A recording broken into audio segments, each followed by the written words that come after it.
क्या चलता है गोदी मीडिया में कि नीतीश कुमार से भारतीय जनता पार्टी बहुत नजदीकी बढ़ रही है। अरे बहुत नजदीकी बढ़ रहे तो सलाहकार हैं आप नीतीश कुमार जी को।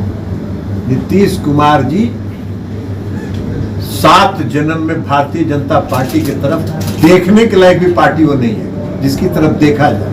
वो पार्टी ऐसा है जिसके तरफ थूकने क्या है भारतीय जनता पार्टी का अस्तित्व जी। भारतीय जनता पार्टी ने देश की जनता से जो वादा किया एक वादा पूरा किया। कई तरह के लोग हैं और गोदी मीडिया में कुछ प्रोड्यूसर और डायरेक्टर बैठे हुए हैं भारतीय जनता पार्टी। उनका काम ही है रोज भ्रम पैदा करना। और उनके कुछ समर्थक हम लोग की पार्टी में, जिसको एक समर्थक थे रणवीर नंदन, उनको कल निकाल के हम लोग बाहर किए। क्या बयान दे रहे थे 5 दिन से? वो बयान दे रहे थे कि मोदी जी और नीतीश जी विकास के प्रतीक है इसलिए दोनों को मिल जाना चाहिए। वो सलाहकार थे क्या मुख्यमंत्री जी के? सलाहकार नहीं ना थे। मुख्यमंत्री जी क्या करेंगे नहीं करेंगे ये मुख्यमंत्री जी तय करते हैं। ये मीडिया तय कर रहा है, गोदी मीडिया। लेकर प्रोड्यूसर कोई है, डायरेक्टर कोई है। इस सब का प्रोड्यूसर और डायरेक्टर देश के गृह मंत्री हैं। ये पूरा भ्रम फैलाने का प्रयास सिर्फ एक ही काम है इनका। पूरे देश में, पूरे प्रदेश में का कैसे भ्रम फैले कि नीतीश कुमार जी से बीजेपी की नजदीकियां बढ़ रही है। अरे काहे का नजदीकियां बढ़ेगी? आपकी पार्टी ऐसी पार्टी है जिसके तरफ देख के कोई थूकना भी नहीं चाहेगा। सुशील मोदी ये कहते हैं कि नीतीश कुमार जी ने किसी खास आदमी को भेजा था कि वो गवर्नर बना दिया जाए। अरे सुशील मोदी जी के बयान का हम कह दिए आपको कि नोटिस हम नहीं लेते। सुशील मोदी जी वैसे नेता हैं जो अपना बयान रोज अगर अखबार में नहीं देखते हैं तो उनको खाना नहीं पचता है। वो उनको प्रतिदिन बयान देना। आप लोग भी तो मीडिया के साथ ही हैं। तो आप लोग बताइए जरा, दिन भर में क्या बार बुलाते होंगे? रोज 2-3 बार बुलाते हैं कि नहीं बुलाते? वो रोज बयान देंगे कुछ न कुछ। उनका भोजन नहीं पचता है। और अभी उनका टाइम पूरा हो रहा है 24 में।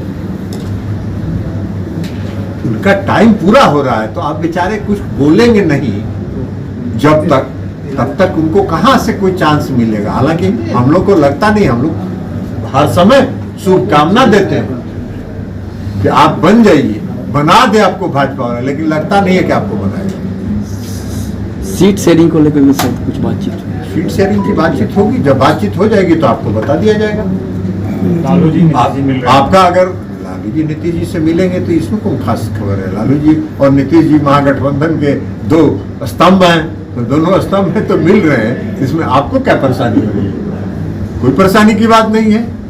ये आपके लिए संकेत है कि आप जो कि नीतीश कुमार जी और भारतीय जनता पार्टी में नजदीकियां बढ़ रही है, उसका जवाब है, उसका काट है।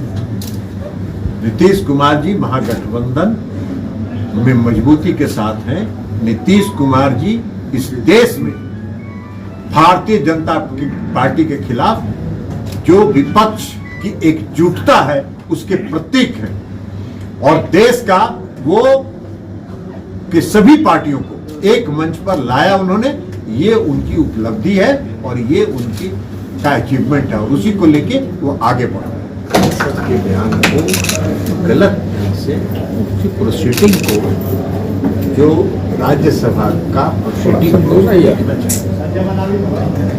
आरजेडी के सांसद श्री मनोज झा ने जो बयान जिस पर विवाद है वो उनका बयान नहीं है, ये उनका वक्तव्य भी नहीं है, ये उनकी राय भी नहीं। अपने भाषण के दौरान एक कविता, उस पूरे कविता को उन्होंने पढ़ा और खुद को ये कहा कि मान लीजिए कि हम ठाकुर। तो उनका उद्देश्य मतलब ठाकुर से किसी समाज को इंगित करने का नहीं था। उनके कहने का मतलब था कि वो मालिक जो, तो उन्होंने कहा कि हम अपने आप को ठाकुर मान के चल रहे हैं, आप मान के हो सकते हैं ठाकुर। तो इस तरह से उनके बयान को 7 दिन के बाद उनका बयान पर शुरू हो गया। 7 दिन के बाद कब भाषण हुआ? लोकसभा का, राज्यसभा। तो ये बात तो अभी शुरू हुआ है कल से। सब भारतीय जनता पार्टी जो पार्टी है वो कन्फ्यूज का पार्टी है। उसका काम ही है भ्रम फैलाना, कन्फ्यूजकी करना, अवरोध चलता रहता है।